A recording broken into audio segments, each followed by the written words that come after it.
Конкурс-фестиваль «Буыннар сабағы. Уроки поколений» проводится в первый раз. Это проект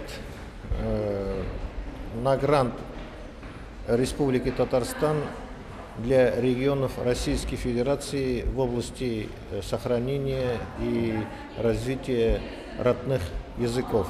Основная цель конкурса – это преемственность педагогических традиций между учителем, учеником и студентом, который обучается в одном из татарских отделений вузов Республики Башкортостан.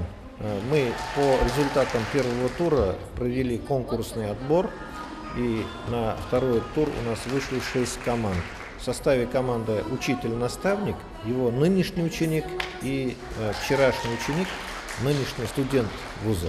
Үткәнен белмәгән халыкның киләчәге юк. Зирәк булган өлкәннәр буыннар чылбырын мәңге сакларга тырышканнар. Мой учитель всегда говорил: без прошлого нет будущего, прошлого нет только у дикарей.